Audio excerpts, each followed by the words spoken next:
Reservation రగడతో అల్లకల్లోలమైన Bangladesh religion రగడ ఎందుకు సంభవించింది? జైలులో ఖైదీలు ఉన్న 1200 మంది టెర్రరిస్ట్ మూకలు ఎలా పరారవుతారు?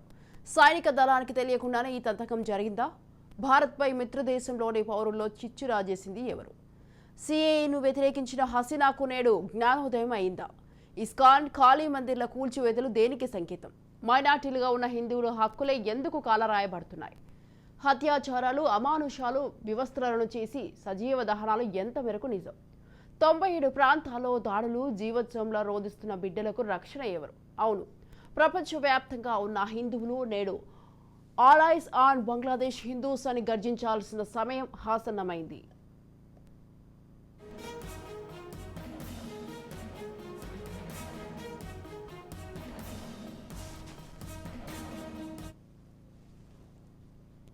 బంగ్లాదేశ్ అలర్లపై ప్రపంచ దేశాల చూపు పడింది. అసలు బంగ్లాదేశ్లో ఏం జరుగుతుంది అనే ఉత్సుకత అందరిలో ఆసక్తిని రేపుతోంది. ఇవి మత విద్వేషాల లేక రిజర్వేషన్ రగడ అన్న ప్రశ్నలు ఇటీవలి కాలంలో ఉత్పన్నమవుతున్నాయి. అయితే బంగ్లాదేశ్లో చెలరేగిన అల్లర్లు తొలుత రిజర్వేషన్ మీదనే.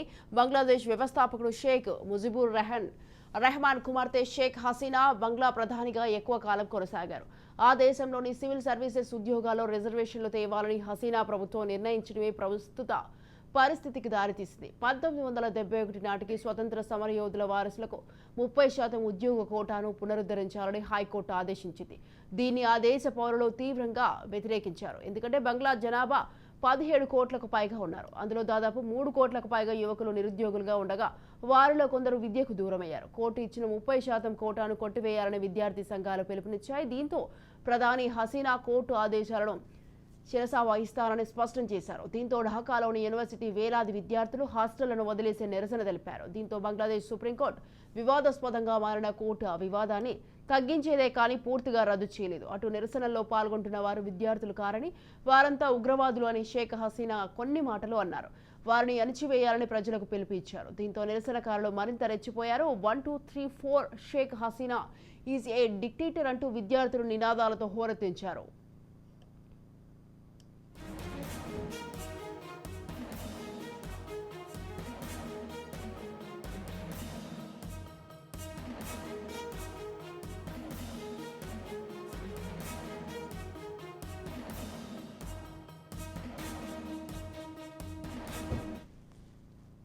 ఆగస్టు 4న జరిగిన అల్లర్లలో 14 మంది పోలీసు అధికారులతో పాటు మరో 68 మంది మృతి చెందారు.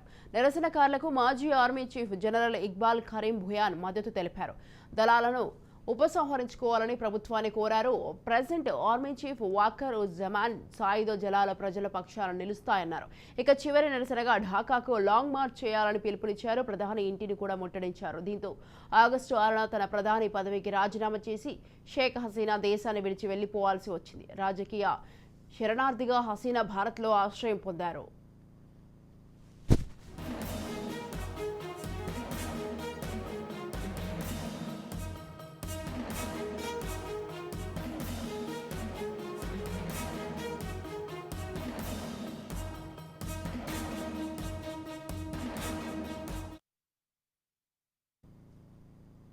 షేక్ హసీనా ప్రధాని పదవికి రాజీనామా చేసిన తర్వాత బంగ్లాదేశ్లో హింస మరింత తీవ్ర రూపం దాల్చింది. రాజీనామా చేసిన 24 గంటల్లోనే 232 మంది మృతి చెందినట్టుగా అంతర్జాతీయ మీడియా కథనాలు పేర్కొన్నాయి. ఇక ఇప్పటికే హసీనా పార్టీకి చెందిన 29 మంది ముఖ్య నాయకులను సజీవంగా దహనం చేశారు. బంగ్లా అల్లర్లలో 500 మందికి పైగా మృతి చెందారు.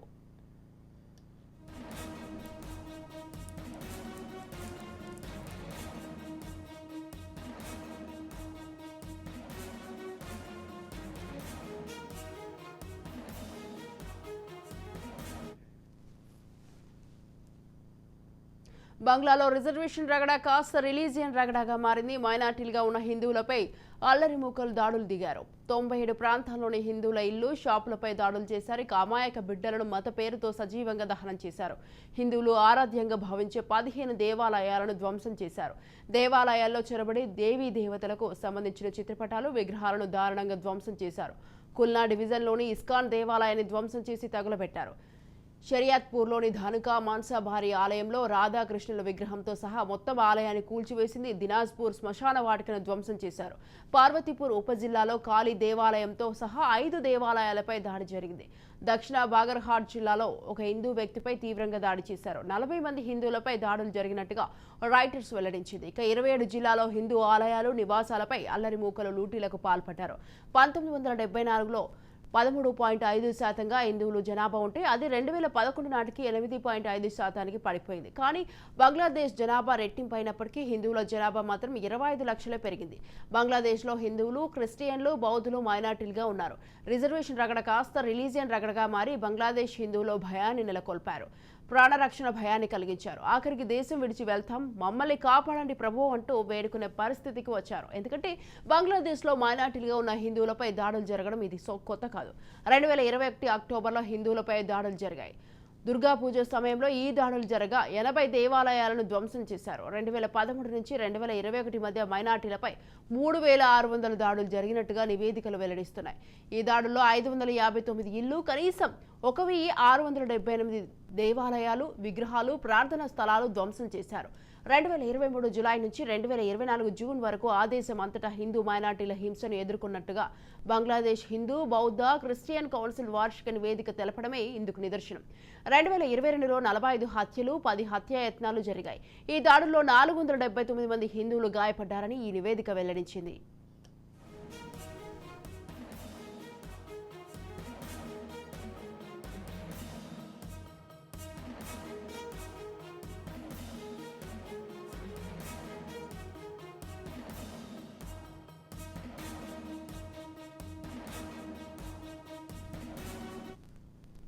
ఇస్లామిక్ గ్రూపులతో జతకట్టడమే అక్కడి మైనార్టీలుగా ఉన్న హిందువులపై దాడులు జరుగుతున్నాయని చెప్పవచ్చు. సైనిక పరిపాలనలోనే 1200 మంది జైల్లో ఉన్నవాళ్లు విడుదల కావడం, వారి టార్గెట్ను పూర్తి చేసుకునేందుకే అన్ని అనుమానాలు రేకెత్తుతున్నాయి. ఇక బంగ్లాదేశ్లోనే మైనార్టీలుగా ఉన్న క్రిస్టియన్లపై మళ్లీ దాడులు జరగడం లేదు. కేవలం హిందూ సమూహం పైనే ఈ దాడులకు తెగబడటం వెనుక పెద్ద ప్రణాళికే ఉందని విశ్లేషకులు అంచనా వేస్తున్నారు. 1974 నుంచి 2011 వరకు తగ్గిన హిందూ జనాభాను పరిశీలిస్తే ఈ విషయం స్పష్టంగా అర్థమవుతోంది.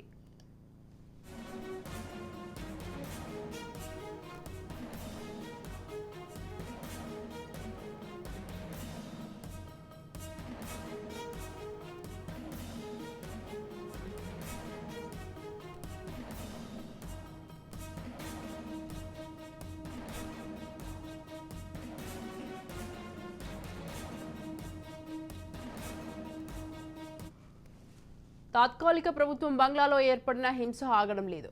మహమ్మద్ యూనస్ ప్రధానిగా బాధ్యతలు చేపట్టిన సైనిక వ్యవస్థల అల్లర్లను నివారించలేకపోయింది. ప్రజలు సంయమనం పాటించాలని, శాంతిని నెలకొల్పాలని నూతన ప్రధాని పిలుపునిచ్చినా ఏమాత్రం కూడా విధ్వంసం ఆగలేదు.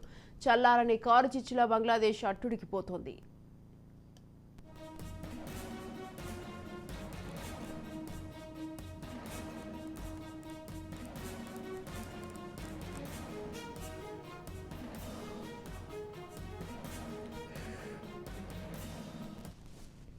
బంగ్లాదేశ్ అల్లర్లను భారత్ నిశ్చితంగా గమనిస్తోంది. సరిహద్దుల్లో నెలకొన్న పరిస్థితులను సమీక్షించేందుకు కేంద్ర ప్రభుత్వం ఓ ఉన్నత స్థాయి కమిటీని ఏర్పాటు చేసింది. బంగ్లాదేశ్లో భారతీయులు, హిందువులు, ఇతర మైనార్టీల భద్రతను ఈ కమిటీ పర్యవేక్షించనుంది. బీఎస్ఎఫ్ తూర్పు కమాండ్ ఏడీజీ నేతృత్వంలో ఈ కమిటీ నియమించినట్లు కేంద్ర హోంశాఖ స్పష్టం చేసింది. 17 మంది భారత కార్మికులను బార్డర్ సెక్యూరిటీ ఫోర్స్ స్వదేశానికి తీసుకొచ్చింది. ఈ విషయాన్ని గురువారం బీఎస్ఎఫ్ వెల్లడించింది. ఇటీవల ఢాకా నుంచి వచ్చిన ఎయిర్ ఇండియా విమానంలో 205 మంది భారతీయులు స్వదేశానికి చేరుకున్నారు. ఇంకా అనేక మంది భారతీయులు అక్కడే ఉన్నారు. ఇక వారి భద్రత గురించి ఎప్పటికప్పుడు స్థానిక అధికారులతో కేంద్రం టచ్లో ఉంది. వీరిని వెనక్కి తీసుకొచ్చే దిశగా ప్రయత్నాలు జరుగుతున్నాయి. ఇక భారత ప్రభుత్వం బంగ్లాదేశ్లో హిందువులపై జరుగుతున్న దాడిని ఆ దేశ అంతర్గత సమస్యగా చూడొద్దని ఈషా ఫౌండర్ జగ్గి వాసుదేవ్ అన్నారు. అక్కడి హిందువుల్లో జీవితంపై భరోసా కల్పించాల్సిన అవసరం ఉందని చెప్పుకొచ్చారు.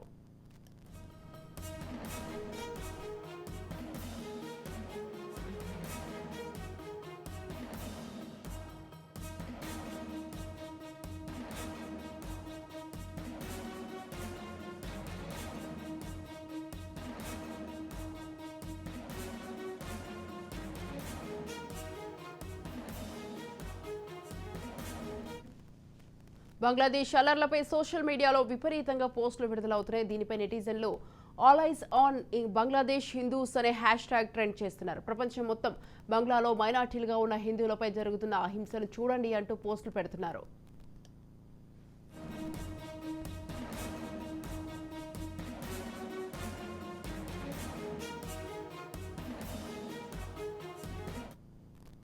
అధికారం కోల్పోయిన హసీనాకు భారత్లో అమలు చేస్తున్న సీఏఏ చట్టం ప్రాముఖ్యత తెలిసొచ్చిందని చెప్పాలి. ఒకప్పుడు సీఏఏ చట్టం భారత్కు ఎందుకు తెస్తోందో తెలియదని వ్యాఖ్యానించింది. మైనార్టీలపై విపక్ష కోసమే సీఏ ఎన్ఆర్సీ చట్టాలు తీసుకొస్తుందని కామెంట్ చేసింది. ఇక ఇదిలా ఉంచితే ఇప్పుడు అధికారం కోల్పోయిన హసీనాకు సీఏఏ ప్రాముఖ్యత అవగతమైంది. దేశంలోకి వచ్చే అక్రమ చొరబాటుదారులు, అడ్డదారుల్లో పౌరసత్వం పొందిన వారు దేశ వ్యతిరేక శక్తులను గుర్తించడంలో సీఏఏ ఎంత మేర ఉపయోగపడుతుందో అనేది హసీనాకు అర్థమైంది. బంగ్లాదేశ్లో తన హయాంలో ఈ చట్టం ఎందుకు తీసుకురాలేకపోయామని మానసిక వేదనలో ఉన్నట్టుగా తెలుస్తోంది.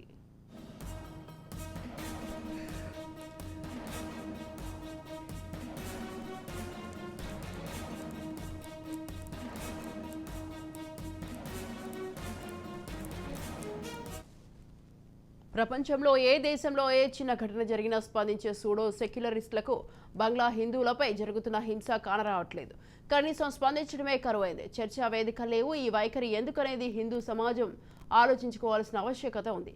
రష్యా ఉక్రెయిన్ యుద్ధంపై మాట్లాడిన వ్యక్తులకు బంగ్లాలో జరుగుతున్న హింసాకాండ కానరాకపోవడం సిగ్గుచేటు. రష్యా చైనా గురించి మాట్లాడే సుప్రకటిత మేధావులకు బంగ్లాలో నెలకొన్న పరిస్థితులపై మౌనం వహించడం దేనికి సంకేతం? తమకు తామే సెక్యులర్లుగా ప్రకటించుకున్న మేధావులు సైతం నోరు మెదపడం లేదే. కేవలం హిందువులు అనేనా ఈ మౌనం? ఇది యావత్ భారతంలోని హిందూ సమాజం నిశితంగా గమనించాలి.